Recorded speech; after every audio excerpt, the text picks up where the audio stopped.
Hi there, and thank you for tuning in to The Social Circus, where every week we dive into a variety of topics covering social media, mindset, and how to run your business. I hope that you enjoyed today's episode.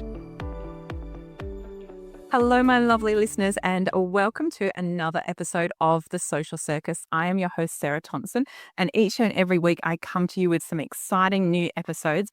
Today, I am thrilled to be joined by the fabulous Melissa, who owns her own business called MelissaMade with Love. Welcome, Melissa. Hi, Sarah. Thanks for having me. Oh, look, my pleasure. Now, I'm so excited for all of you to hear our conversation. I've been really lucky to have Melissa. I've worked with her, it must be 4 or 5 years now. I've had her in my mastermind for a couple of years, and it has been such a privilege to watch her grow and flourish in her product business, which has now expanded to also offer some wonderful services. And today we're going to be having a conversation about how do we bring self-care into the everyday. So, Melissa, can you tell us all a little bit about what it is that your MelissaMade with Love business does? So, Sarah, as you know, I make natural skincare products and I also do sweet candles, but I really am in that space of being passionate about self-care. So I also include in my services from a little cottage that I run my business out of in Warnbro, facials, Reiki, and I've just brought out a Lemurian ocean heart healing service as well, which is absolutely divine. So that's all really juicy for that self-care piece. And you forgot your sound healing, because that's one of my I yeah, I just take that. That's something that I do very much for myself, and I love to have people join me. awesome. So, um, from what looks like let's call it a traditional product-based business, um, tell us a little bit about how you got started in your business and your journey into entrepreneurship. Well, there's two parts to this story, Sarah. So the first part was that I started making natural skincare around about, so my daughter was 2, she's turning 29 this year. So it was 1999. And I was creating products to try to soothe a skin condition that she had. And I didn't get it right at the time, but over a period of time of learning different ingredients and how to put them together with other ingredients, I now have a great range of products that can actually help to soothe like an eczema and psoriasis type of skin condition. So that's the first part of the story. So that's sort of way back when I was doing those things and I kept making skincare and continued on my journey, living life, raising children.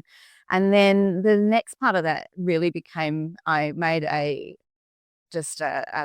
magnesium balm for a friend to help her child with high level anxiety to relax more. And then once I'd made it, I was making it for her and she said, "Can I buy it?" I said, "Yeah, I'm just gonna give it to you whenever you." Yeah. And no, she said, "No, other people would like to use this as well." So I was already sort of a little bit dabbling where I'd started to sell some lip balm, some candles, my normal face cream, but it was the magnesium magic balm that really catapulted that idea into real life, where I decided that that's what I was going to do. Oh, and I have to say, I love all your products, and I love a lot of your services too. But your magnesium products are my firm favorites. Like this morning when I jumped out the shower, the first thing I did was put the magnesium lotion on. Tonight I will put the magnesium spray on my hip because it's been a bit problematic, and I will put your lotion on my feet. I love all of your magnesium products. They've been transformative in making me feel calmer and helping me sleep. All those things, but I know that you are so passionate about delivering products that work, but one of the things that I've had a lot of joy in seeing you grow into, and for my listeners, I've run a lot of retreats where Melissa has come along and delivered some of her workshops, and which sounds kind of weird to have someone like Melissa at a business retreat. But one of the things that you're incredibly passionate about, Melissa, is self-care in the everyday. So can you talk a little bit about what is that?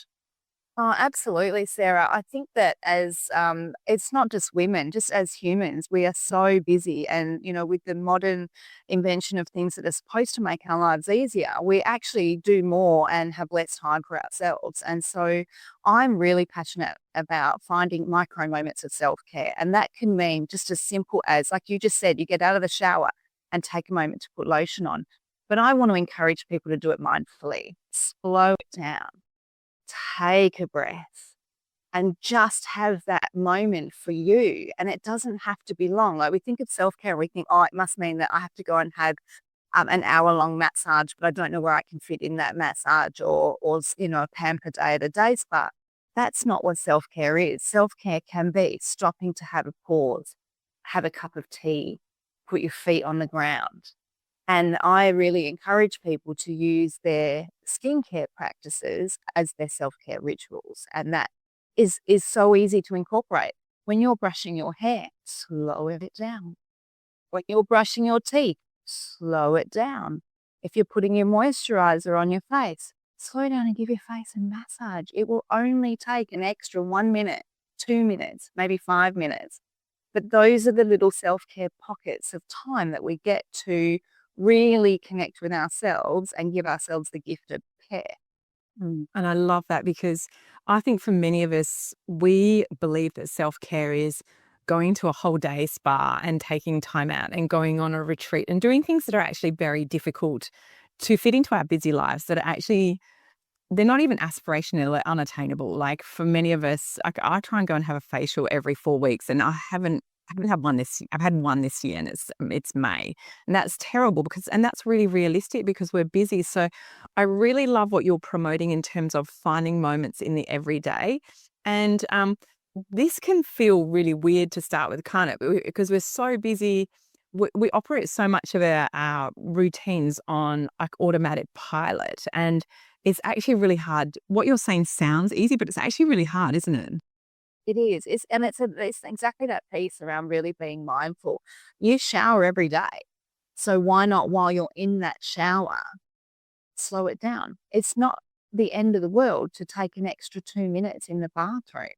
But those 2 minutes can be the difference between your cortisol levels and your stress levels being really high or being manageable. And that's where your everyday practices, even if they're small things that you do, to take the time to be mindful to do it. When you're washing your hands, stop rushing that. Just slow it down an extra 30 seconds to wash your hands and maybe pop a bit of hand cream on straight after while you massage that tender spot that you didn't even know was there into your hands. So I think it's achievable, but you have to change that mindset where you need to take the time. When you're making your cup of tea in the morning, do you unpack the dishwasher at the same time as the kettle's boiling, or do you stop and breathe? It's about what you're watching me. I know it for myself because I've always been that, and I was a single mum for a long time when my children were younger, and the time that I had, and this is probably where it really goes back to, is the shower time. The children weren't allowed to come in. The shower was my time, and so I would get in the shower maybe with a body scrub or something like that, and I would just take a little bit longer because that's the only pocket of time I had. There was no one else there to help me. So those moments were really important to me. And I will admit, sometimes I had 3 showers a day because as I needed, I mean, it's a break, just going for a shower, and so really important to just slow things down a little bit to be able to give yourself the best possible day. And I love that. I call them Melissa moments in my house. And I've told Melissa quite a few times I'm often showering with her, which is hilarious because I really enjoy my showers, but I'm very aware that my brain is like, it's particularly the morning shower. I'm rushing ahead. What's my day going to look like? And one of the things that you've really put into my head is to be present and be mindful. So that if I'm in the shower and I'm washing my hair, I'm paying attention to putting the shampoo in my hand and paying attention to actually feeling my hands on my head and kind of giving myself a little massage. And it's been really nice because I feel like you said, I'm getting out of the shower, calm and relaxed instead of like, right, whew, done that, tick, next, rush, rush, rush. And I think that so many of us feel like that in our day. We feel so under pressure and everything we do is just ticking a box rather than sitting in the moment. And it is kind of weird to start with.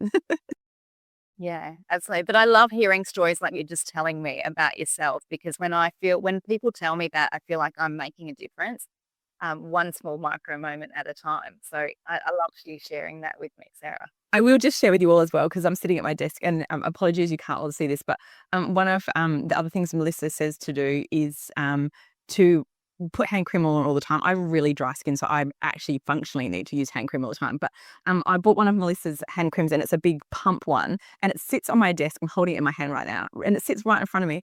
And I would put this on 3 or 4 times a day.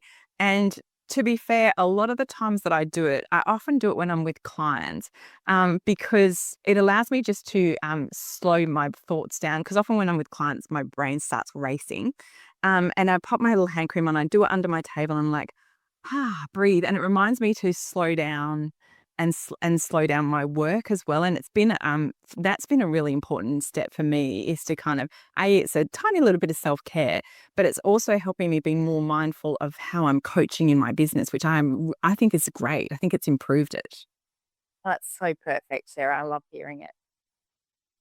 But I want, for all of my listeners, I want you to be hearing this, because we hear about self-care, and I feel like, and particularly when my children were younger, I would hear people talking about self-care, and I'm like, that's ridiculous. Like you say, I just need to get in the shower and actually shower and be clean and put a top on that someone hasn't sicked up on. That's what self-care looked like. And it's actually the notion that you go out and take a day out with your girlfriends, or go for lunch, or those are so far beyond our reach, and they actually don't recharge us as much as we think they're going to, because they often take lots of planning and coordination, and it's usually us as the women doing that. Whereas spending an extra 30 seconds mindfully putting on body lotion in the morning is going to completely change my day. And that's one of the things I've really learned from you. And that's perfect. And so what you're doing there, you're nourishing your skin, but you're actually nourishing your soul as well. So you're able to then be the best version of you as you go into that day with other people and all your busy schedules.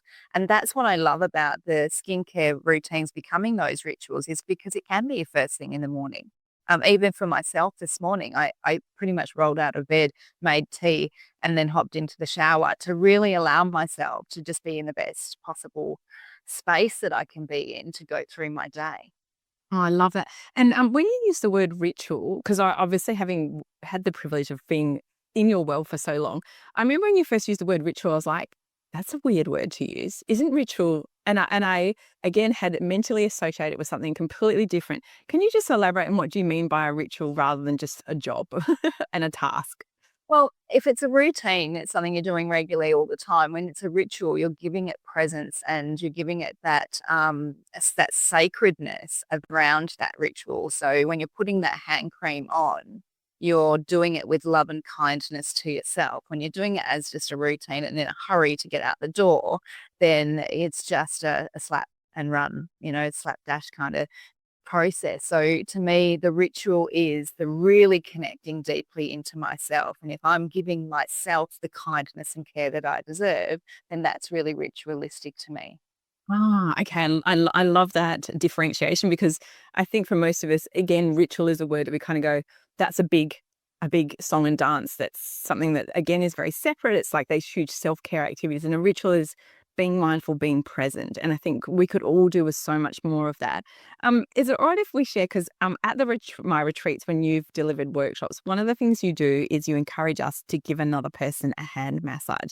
Can you talk about that? Because I've seen the magic that this unfolds.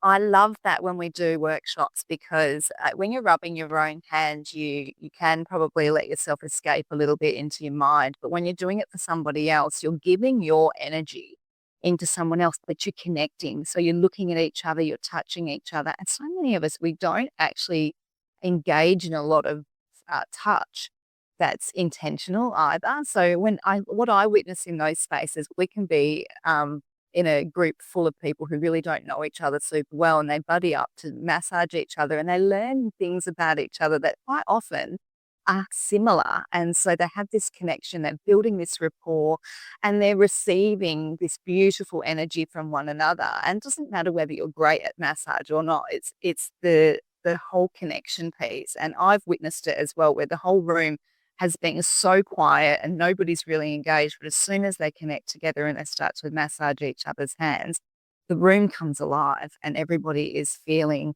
so connected and uplifted. And often these connections then become friendships that carry on as well. And so it's a really beautiful piece to incorporate into those workshops. And it really is, because I think that, and we're hearing more and more about this through the media, is that as human beings, we are now incredibly isolated. We spend all of our time online. We spend our life with our face shoved in our phone, even when we're out in the world.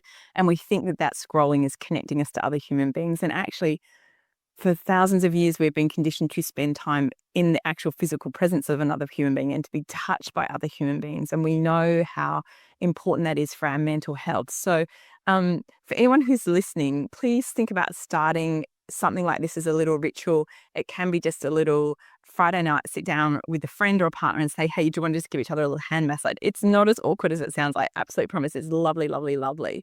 But from your perspective, Melissa, in terms of bringing in self-care into our everyday life, particularly our work life, that can feel really hard because we're busy, busy, busy. And it's really easy to ignore our brain and our connection to self. And what are some of your tips for when we're sitting at our desk and we're flat strapped and we're like, I'll do that later. That's my favorite. Little Sarah, I'll do that later. My top tip is start small. Because it like you said earlier, sometimes it feels like it's really awkward. It's a big task to try and find the time. I love your practice is a perfect one. If you're at your desk all the time, have a hand lotion there. And when you're on that call or listening to something, a message on the phone, just have some hand cream and give yourself a small massage. And just start it small. It's the same as when you're sitting at a desk all day and you don't drink enough water. In between the next call, take a sip and slow it down. Just take a sip. And it's those small things that can help you to get up and walk around, just do something for yourself. But I'd say if you're not sure how to start, just start small. Start with something small, like a little small hand massage or something. Or when you go and get up and you take yourself to the bathroom, just take an extra 30 seconds to wash your hands even, and just take that nice deep breath in and then let it out, because we don't breathe fully either because we rush from place to place to place. So that would be my top tip, is just start small. I love that. And when I was talking about my ritual with your magnesium products, um, I'll be in the interest of honesty and transparency. When Melissa first introduced them, I think I got them in one of your monthly boxes that you used to do. And I was really hit and miss at using it. And it was actually my chiropractor that said, if you're not using magnesium every day, you're not getting the benefits. And you have to, if you use it 7 days consistently, you'll notice the benefits. And so I thought, all right, I'm actually going to apply myself and put the cream on my feet every day for 7 days. And she was correct. And I did notice the difference. And now it is so built into me that I do it 3 times a day. And I know that that's helping me, but I didn't start there. I started sporadically and then I kind of committed to it. And now I just think, um, if you ever stop making that I don't know what I'm going to do because it's so important to me and how I feel. And that has become a sporadic ritual that's become a daily habit, that's become a multiple daily habit, that now I find the benefits of it so great that I actually would be loath to give it up. Like if I had to give up something because my life was, heaven forbid, too busy, that would be probably the last thing that would go. Yeah, and that's beautiful. And like you said before, what would be your suggestion for other people? Start something. And if it is sporadic, then that's okay too, because eventually it will become part of your daily rituals. Yeah. And I think, I've always felt, as someone like myself who's got a very busy business, a busy family, lots and lots of things going on, I remember reading it, is it the Miracle Morning book or something? And I was like, I can't fit more into my mornings. And so I actually resisted some of their self care because I felt like that was becoming another thing to do on my list. And then when I approached it as not ticking it off my list, which was your approach of, this is a moment I'm going to be mindful, I'm going to be present, and I'm going to think about putting the hand cream on my hands. And it sounds so innate, but it actually didn't become another thing on my list. It became, like you said, that ritual that's important to me that I now can't do without. And for those of you who are listening who haven't tried this, I know that this might sound really strange and maybe a little bit foreign, but what I'd really like to encourage you to do is give it a try. I promise you have nothing to lose and you have everything to gain. You have that, like Melissa said, you learn to breathe more deeply, you learn to connect with yourself, to see yourself, and to connect with your thoughts and slow them down. And for me, it's been all of those little moments have really helped me. Like I sit here now, I'm such a calmer person than I was a few years ago. And I know that it's been small micro choices that have helped that. And it's really nice. It feels nice. That sounds amazing. And that's great for all your listeners as well to hear that your journey through that wasn't natural, didn't feel natural. And now it is something that you're doing all the time. So I think that's just beautiful. Oh, thanks. And I hope everyone is inspired to start because, like I said, and I think particularly as women with our never-ending to-do list and that mental load, the last thing you want, Melissa, is to add more to that. But what we want to do is maybe shift up how we approach it and to change the way in which we look at things. So, um, um, just for all of my listeners, all of the links that we mentioned for Melissa, her products, all of her things, if you are lucky enough to be in Perth, you can actually go and work with her in person. And she does travel around WA and Australia as well. So if you jump onto her newsletter, you'll get all that information. But I wanted to talk about, because you have got a lovely resource, an ebook to talk about self-care. Can you share a little bit of information about that?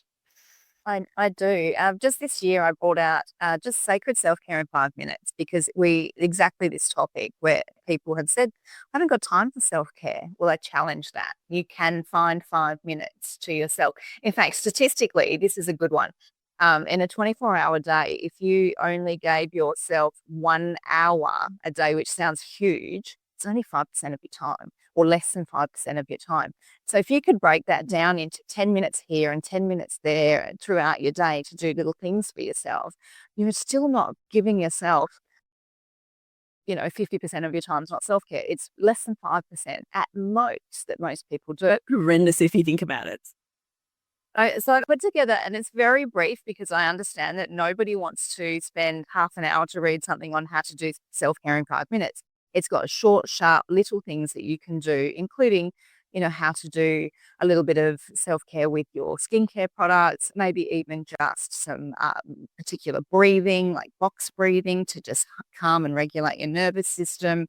Things like walking barefoot on the ground, so on the grass. I love the beach. I live near the beach and I'm regularly down there, and I just love to dip my toes in the ocean, dip my whole self in the ocean if I can. Start dipping down there at the minute because we're heading into winter, but it's just those small things you can do for yourself. When in your commute home, do you listen to, if you don't work at home, do you listen to music on the way? Do you listen to podcasts? Or you listen to the news? Because the news can really fire up your nervous system and make you feel really anxious. So what are you doing for yourself? And so the self-care in 5 minutes guide is exactly that. It's just a guide to give you some tips and hints on how to just incorporate small pockets of time that are just giving to yourself and nourishing yourself. I love that. Thank you so much. And for my listeners, the links for this will be in the show notes. The links for, I think we might have to add in your magnesium products in the links, Melissa, because we've talked about them so much, and I'm such a big fan that they'll probably sell out.